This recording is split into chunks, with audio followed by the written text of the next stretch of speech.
Hello, my name is Laura Conaway and I'm so thrilled to be with you today. Thank you, Tony, so much for having me. It has been so fun to listen to all of the other authors, share excerpts from their books, and my TBR pile is growing by the minute. I am here to share with you about my debut novel, Expired Vows, which came out September 12th. This is a story about Trace Bentley, who is a former cop turned EMT, and he has moved to Last Chance County to escape his past. But what he doesn't realize is that his past is about to resurface when he encounters his deceased wife's best friend, Kelsey Scott. Kelsey is a family counselor in town in Last Chance County. She has such a heart for helping people find healing in life, but what she really struggles with is finding her own healing.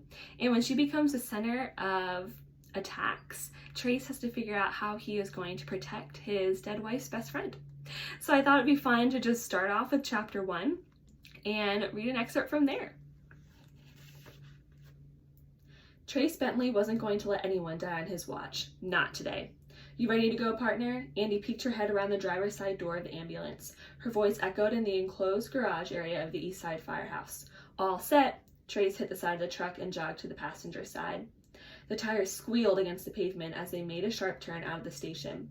Sunlight streamed through the windshield and he pulled down the visor. Andy leaned forward and flicked the sirens on. Traffic steered to the shoulder and they were given the right of way. Trace spoke into the radio. Ambulance 21 is on the way. Any updates on the situation? Static crackled through the line as he waited for a response. Hostage situations could get ugly fast, and he hoped a negotiator was already en route. Time was always of the essence, no telling what would tip the captor over their edge to do something stupid. He'd seen it too many times when he was a cop, standing around, powerless to do anything. Now that he was an EMT, he could focus on the victims rather than just those who needed to be arrested. Saving lives was his job, and that's exactly what he was going to do. He leaned forward and tapped his foot against the floorboard before sneaking a glance at Andy.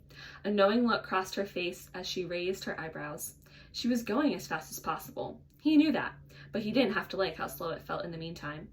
We've got a male holding 2 kids at gunpoint, the commander on the other end of the line stated. Trace winced. Copy that. Kids? Andy hissed. Trace gritted his teeth. I know. The wife escaped and is with an officer now, but needs immediate medical attention.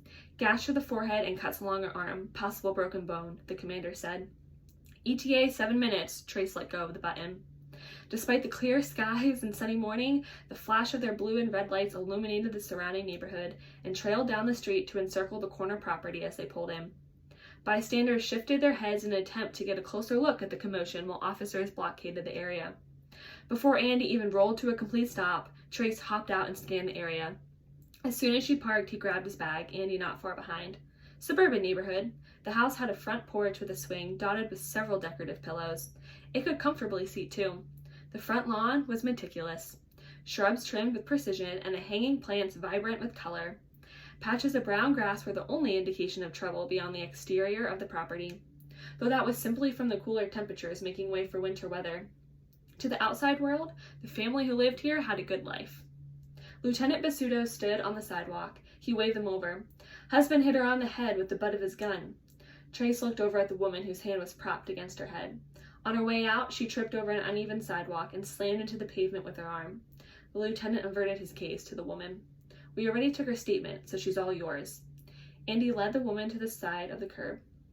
Trace stayed with Basuto. And the kids? Any injuries? As far as we can tell, he lowered his voice to a whisper. They're unharmed, though they're still inside with him. We're working to get them out.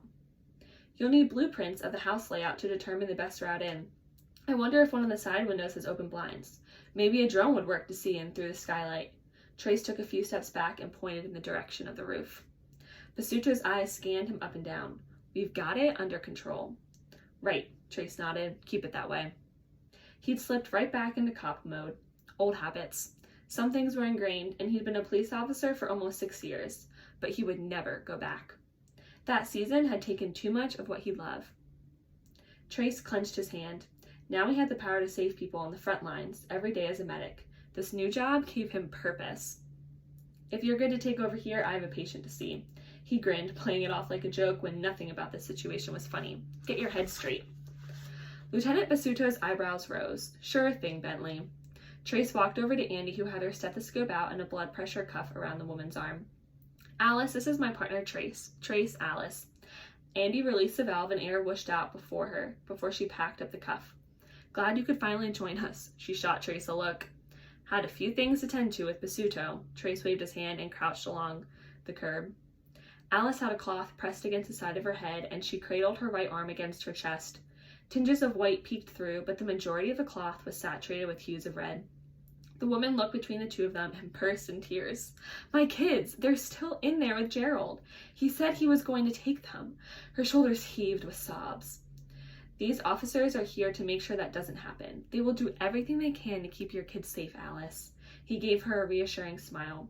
Inside, his stomach churned. He wanted to pray those kids made it out safely, like that would actually help. God has stripped him of those he loved. Why trust him when the outcome here might not be any different?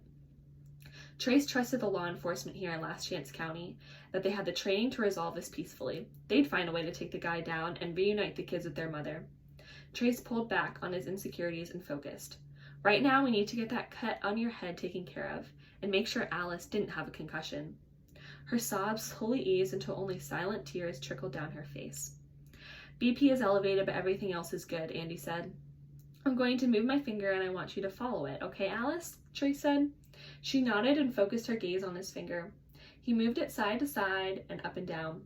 Her eyes tracked, which was a good thing, but he didn't like how heavily her head wound was bleeding. Trace pulled out gauze and bandages. Alice, can you hand Andy the cloth so I can take a look at your head?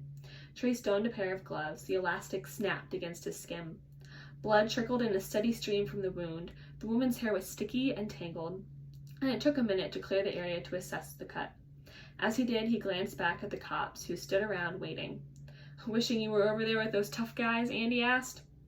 When I can be here doing the real work? Nah, he chuckled. Resolve stirred in him as he probed Alice's wound. This was where he was supposed to be. If you are interested in reading the rest of Chapter 1, you can do that by subscribing to my newsletter at lauraconawayauthor.com and check out Expired Vows, which released on September 12th.